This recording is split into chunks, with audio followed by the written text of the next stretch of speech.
Let me show you how to make these felt bunnies for spring, but I'm recycling my tutorial from Christmas. My pattern indicates where to place all of the beads to make the wintry bunny, but if you're going to reuse it for spring, you can get creative. You'll still want an eye bead and then hand sewing and beading needles, scissors, and a stuffing tool is optional but nice to have, heavy duty thread, some black thread for the nose, and a pom-pom. I recommend printing my pattern onto this dissolving stick-on stabilizer, but you can also just print and trace. Then cut out the shapes. If you're using my pattern, cut inside the lines, and you'll see that in the next step I had forgotten to cut it out, so make sure you do it now before you do the beading. It's kind of embarrassing after sharing so many of these tutorials, I did not follow my own. Here you can see that I'm stitching on the beads, and at this point you can do some flower sequins or embroidery. Then stitch on the bugle beads for the whiskers and fur, and with all of my beads I bring my needle up from the back of the felt, slide on a bead, and then you can position it with your opposite hand.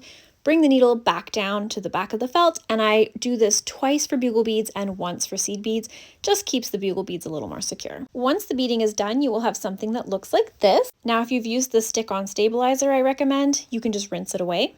Let the felt air dry, or you can gently iron on low heat between 2 tea towels.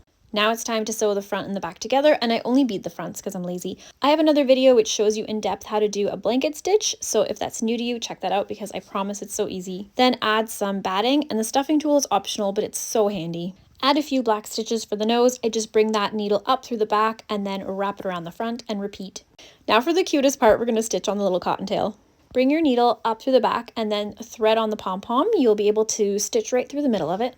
Position it close to the bum, and then flip your ornament around and push the needle again through the back, bringing it towards the front. Pull the thread tight so that pom-pom is nice and secure, and then push the needle back through to the back of your ornament again and tie off the thread back there where no one can see. Now at this point, because it's not going to be a Christmas tree ornament, you could stitch them together and make a garland or add them to a cute wreath or just hang them around for fun. Find this and other patterns in my shop.